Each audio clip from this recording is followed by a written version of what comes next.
Barisan pemadam kebakaran kembali memakan korban jiwa waya hendak melakukan tugas kemanusiaan adanya musibah kebakaran di kawasan Jalan Pramuka, Banjarmasin Timur, malam Sabtu 31 Maret 2022. Kali ini yang menjadi korban adalah pengendara roda 2 di kawasan Jalan Veteran Banjarmasin Timur, waya hendak menyeberang jalan.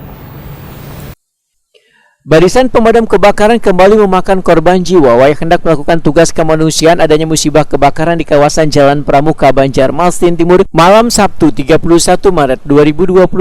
Kali ini yang menjadi korban adalah pengendara roda 2 di kawasan Jalan Veteran Banjarmasin Timur, waya hendak menyeberang jalan. Korban meninggal dunia setelah 2 jam mendapatkan perawatan di Rumah Sakit Umum Daerah Ulin, Banjarmasin. Wakil Ketua Komisi 3 DPRD Provinsi Kalimantan Selatan, Rosehan NB, Watakuni Prima TV, Baisukan Sabtu 1 April 2022, sangat menyayangkan kembali terjadinya musibah kecelakaan antara BPK dengan pengguna jalan. Politisi PDI Perjuangan ini pun meminta pemerintah Kota Banjarmasin untuk melakukan langkah tepat dalam menanggapi permasalahan yang sudah beberapa kali terjadi.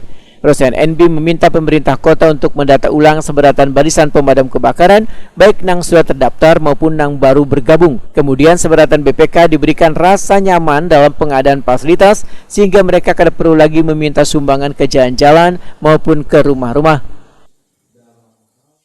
Barisan pemadam kebakaran, mereka ini kan pekerja atau relawan yang tanpa pamrih.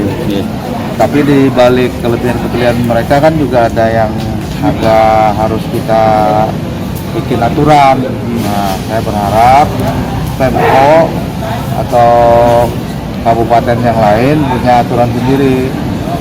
Mungkin ya didata lebih menyeluruh lagi terulang kejadian-kejadian yang menurut saya membahayakan bagi pengguna jalan yang lain. Saya berharap pemerintah khususnya ya, karena kita berada di wilayah Banjarmasin, saya berharap BPK ini didata ulang dari yang sudah terdaftar sampai yang baru dibikin. Nah, yang kedua, beri mereka rasa nyaman. Rasa nyaman itu apa?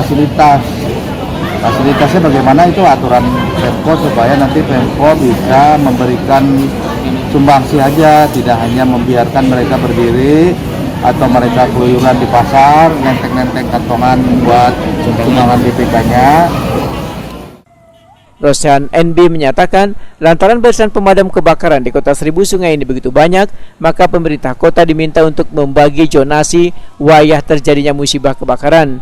Menurut Rosehan NB, pembagian zonasi ini merupakan langkah baik untuk menghindari kejadian-kejadian yang kada diinginkan. Selain itu, pemerintah kota harus memastikan bahwa pengemudi relawan pemadam kebakaran kada di bawah umur wan memiliki sertifikat resmi atau sudah mendapatkan pelatihan. Kejadian ini kan berulang. Coba mungkin kalian rumahnya agak pinggir ya. Saya kan di tengah kota tuh, di Esparman. Itu kalau ada kebakaran tuh kayak Formula One. Laju-laju. Di Esparman itu nyiung. Wah, itu saya berharap sekali lagi dengan kesadaran yang tinggi, mereka ini kan relawan, artinya relawan itu bekerja tanpa pamrih, tetapi juga harus mentaati aturan yang, karena norma kita ini kan norma kebersamaan, kekeluargaan. Jangan sampai karena ulah kita, tetangga atau orang lain merasa terganggu.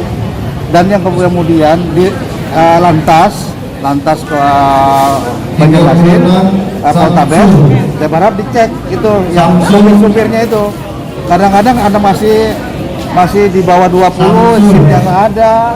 Nah, itu kalau bisa diambil tindakan tegas. Kalau enggak terulang lagi, ada yang mati, ada yang dirujuknya tabrakan beruntun dan segala macam.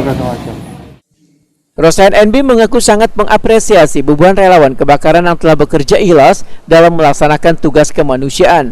Namun seberatan relawan diminta patuh terhadap aturan dari pemerintah untuk tetap mengutamakan keselamatan diri wan orang lain.